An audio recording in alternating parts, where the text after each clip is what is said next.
The Kings have their man. Details on the way about Sacramento's new coach. Plus, the Liberty baseball team talks about their season opener this weekend. And we bring you the story of U.S. Olympic hockey star Gigi Marvin. Hear how God has used her even through some difficult defeats. Game On starts right now.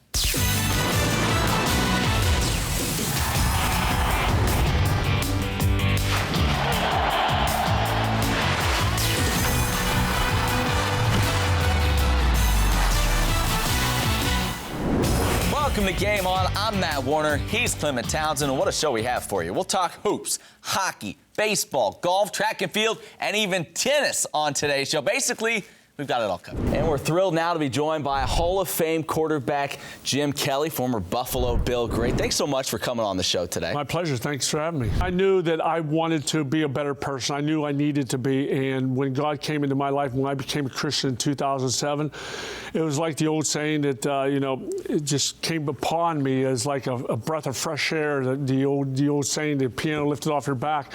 I felt free. And when people say they felt free, I honestly felt free when I decided to become a Christian, give my life to Christ. For Scotty McGee, tragedy brought with it an intense focus to accomplish his goals on the football field. I had this mentality, and it was everybody wants to be the best, but everybody doesn't do what it takes to be the best. And for me, no one else is watching. What are you doing to get better? My freshman year in college, I ended up receiving salvation, and one of the first things the Lord revealed to me was, you have the talent and abilities to play at the next level, but they're insufficient without me. So McCann, a catcher not known for his wheels, just kept on chugging. He'd circle the bases for his first ever big league home run. It's of the inside the park variety, a moment he'll no doubt never forget.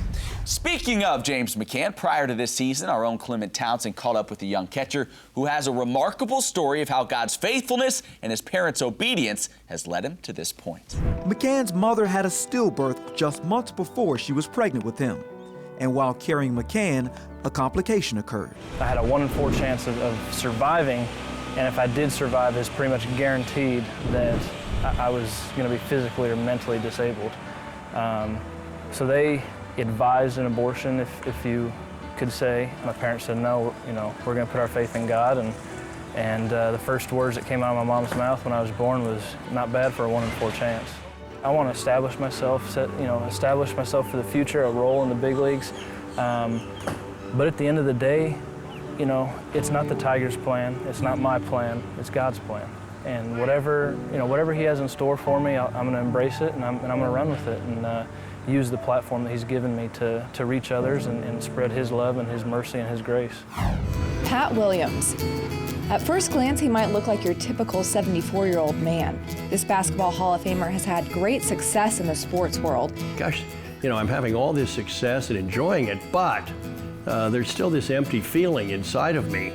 And it was interesting, right at that period, a number of things happened. I kept running into Christian athletes, guys like Paul Anderson and Bobby Richardson, who were, very significant ball players, but had a solid stand for Christ. They left a huge imprint on me. I said, I've tried everything else, so let me give this a try.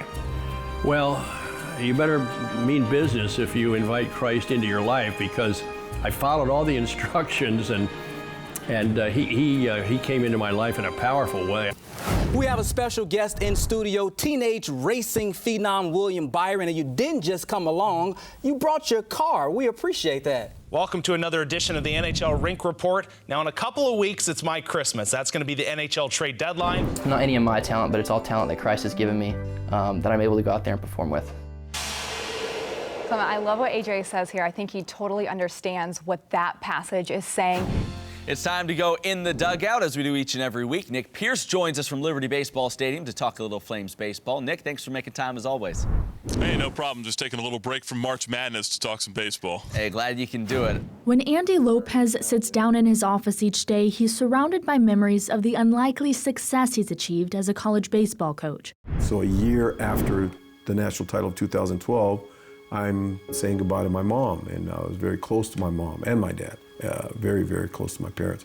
I'm a mama's boy, without a doubt, I am. On October 7th, I had quadruple bypass.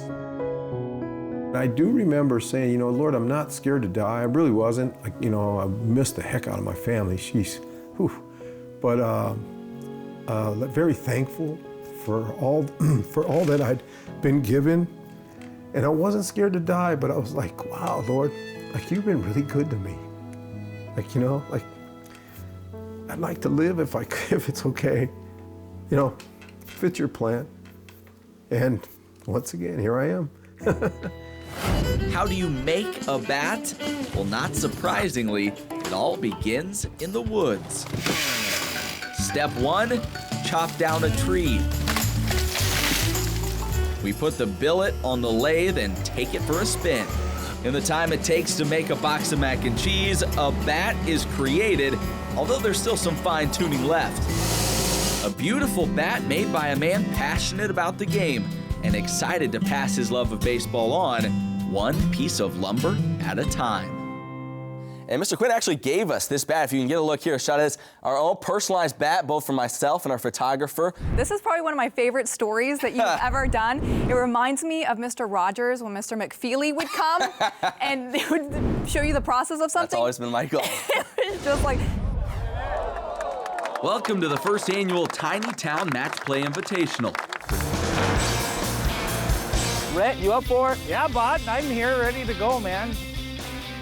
I got my stick and everything. We should be good here. We're playing golf, though, man. Yeah. That's not going to do us any good. Why not? Just a little lift?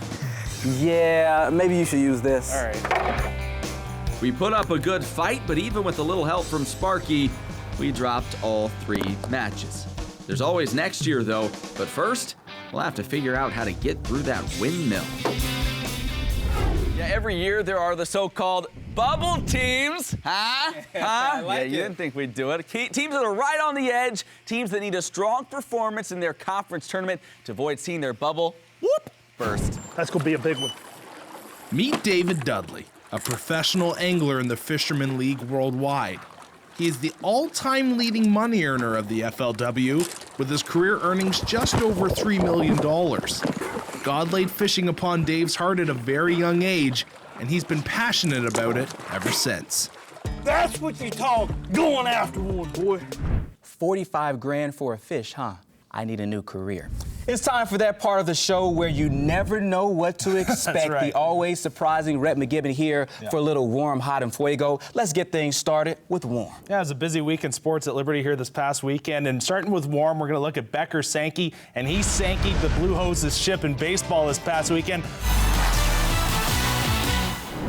Welcome to this special edition of Game On. We're outside the studio today. Lindsey Keith, Matt Warner here at the base of the incredible Liberty University Snowflex. That's right. It is incredible. It's a snowboarder's and a skier's dream come true. Shaq Daddy at the Greenbrier competing in the Pro-Am opening drive, and the big man misses. Finally, on the 3rd try, Shaq makes contact with the ball. Always tons of fun when Shaq is involved. One of my favorite people here at Liberty University is Dot Richardson, softball legend and head coach of the Lady Flames. Not only is she a great teacher and motivator, she's also a friend to a very special girl, a young lady who traveled all the way from Missouri to Florida to meet her hero. Sunny Clermont, Florida, the Dot Richardson Invitational is underway. Fans from around the country have come to watch and cheer on their favorite team. But for one fan from Missouri, this invitational is about a lot more. Riley Patience, your typical little girl who loves to play softball. Hurler syndrome basically is a genetic disorder that causes Riley not to have the enzyme that breaks down sugars in her body. Children with Hurler syndrome often die by the age of 10. Riley is now 10 years old. I received the phone call from Make-A-Wish. I knew instantly what the foundation is about, and it was so humbling to feel that there was a young girl who wanted to meet me. We got one for you. Coach Richardson honored Riley by having her throw out the first pitch at the Invitational as Liberty University took on Cleveland State.